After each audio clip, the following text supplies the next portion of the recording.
Hi guys, welcome back to my channel. Today I want to talk about dividends. I'll tell you why I don't like them and I'll tell you why you should avoid them. There is only one case in which I advise you to have stocks that pay dividends, but I will tell you at the end. Let's start with what is a dividend. It is a sum of money paid regularly by a company to the shareholders. But why does a company want to pay me just because I own some shares of this company? To understand this, we need to look at a balance sheet.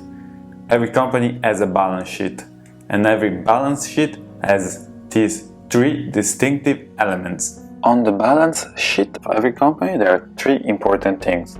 The first one is the assets: cash, real estate, special rights, whatever, everything that the company owns.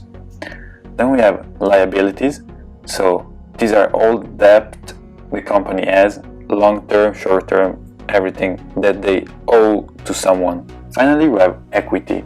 This is all the assets minus the liabilities. If this is a positive number, the company can decide to share this profit with the shareholders.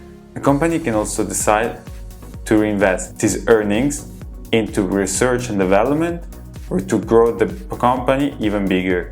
Especially young companies, they never pay dividends because they are growing and expanding and they don't have money to spare on dividends. However, there are also companies like Amazon, Google, Facebook that they've never paid the dividends because they keep on growing and they need those money. It is very common among tech companies to never pay a dividend.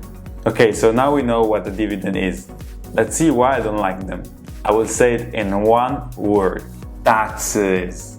Everybody hates taxes, but why is it a problem with dividends? The main problem in investing in stocks that pay dividends or ETFs that are distributive, so they pay out dividends quarterly, is that unless the company you're investing in is in your same country, you have to pay taxes twice. Let's see an example. Let's imagine you receive 100 euros of dividends from a French company. The tax on dividends in France is 30%. That means I actually receive only 70 euros.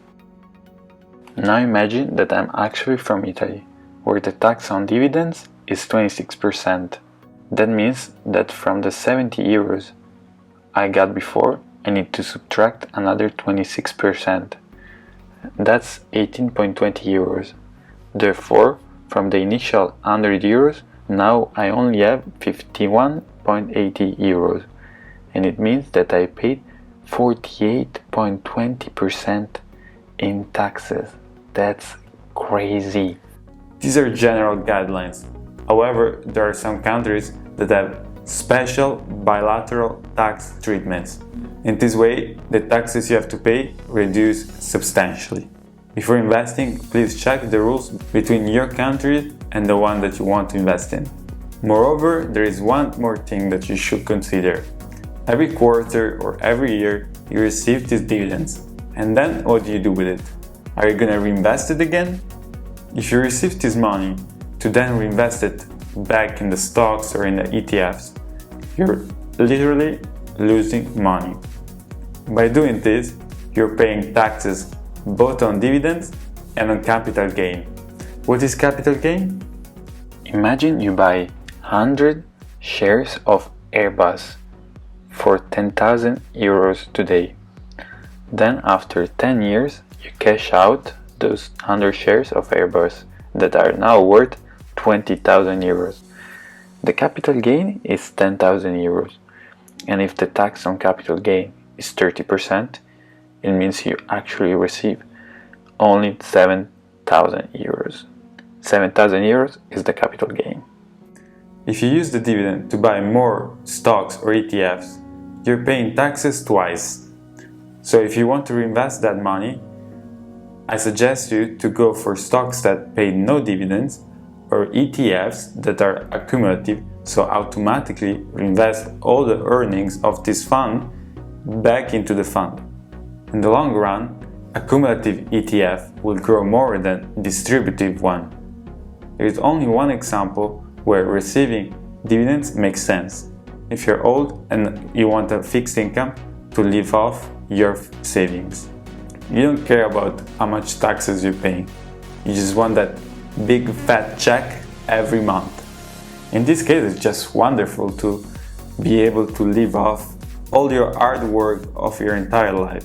However, you need a lot of money to live off your dividends. If your goal is to have a fixed income when you're old, you need to grow your wealth now. And the best way to do it is to buy a cumulative ETF or stocks that don't pay dividends. And this way you will save a lot of money and you will grow your wealth much faster. I know it feels good to get paid every quarter by seeing dividends coming in. However, on the long run, it will hurt your portfolio. Once you have accumulated enough wealth, you can simply move your positions into high yield accumulative ETFs or high yield stocks, the so-called dividend aristocrats. I really hope you liked this video and I hope you agree with me. If you don't, please comment down below and let me know. If you want to see more, please subscribe down below and I hope I'll see you next time. Bye guys!